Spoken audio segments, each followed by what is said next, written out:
The spiritual realm is real. It's amazing to me that even some believers don't fully grasp this.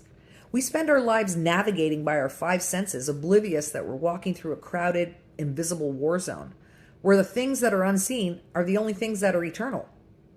Nothing proved this to me more than an experience I had when I was out shopping with my sister. We were at the back corner of a large craft store, and we noticed this man approaching us very aggressively. It was evident that this man was on something. He asked us for money, and my sister immediately reached into her wallet and gave him some. My sister and I knew that this just had to be a God moment, even though it should have been frightening. I suddenly felt this overwhelming sense of compassion and love for this lost soul. When he's about to leave, I blurted out, "Jesus loves you and wants to free you. Do you know Jesus?" Even though he looked extremely irritated, he looked as if he was trying to control himself, and he proceeded to give me the demonic Coles Notes version of the gospel. Then he switched and said in this guttural snarl, "I have a problem with Jesus."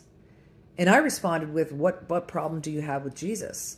And he proceeded to tell me that everything that was wrong in the world was the fault of Jesus. And he named things off that I couldn't possibly say here. I responded with, Jesus doesn't do those things, nor does he cause anyone else to do those things. The one that you now serve is the author of all of that. But Jesus can free you. Do you want to be free? His eyes turned black, and he went into a rage, screaming, and both my sister and I could attest to this fact, that it was as if something was dragging him by the back of the neck, and his feet were dragging on his heels. So his feet weren't even straight on the floor. They were dragging on his heels. I felt compelled to walk toward this man, and I said, "Please tell me your name. I want to pray for you." And again, in a deep, guttural voice, he said, I'm not telling you my name." Again, I said, "Please," and I pleaded with him. And then we saw him yank himself away from the thing that had a hold of him, and his face became softer, and with a small voice, he gave us his full name. Like it was as if he was someone else completely. As soon as he did that, he was grabbed again by that unseen force and dragged out of the store, screeching and spitting. After this, my sister and I just looked at each other and said, "Did that just happen?" My sister said that she felt frightened at first and then not.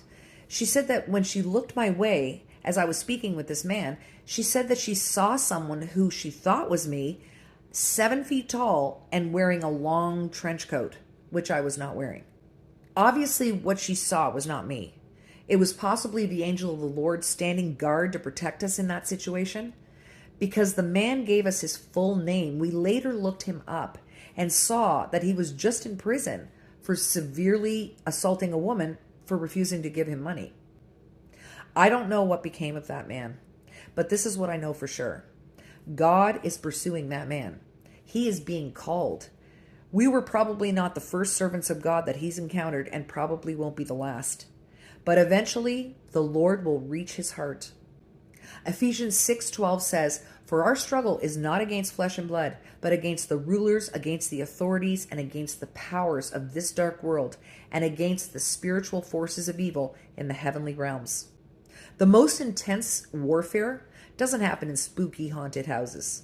It happens in craft stores and ordinary places where servants of the living God are willing and available to wield their spiritual authority and their sword to free captives like that man. My sister and I still pray for that man every day, and one day we will meet him in heaven and rejoice with him. John 8:36 says, "Him who the Son sets free is free indeed." We'll see you on the next one. God bless.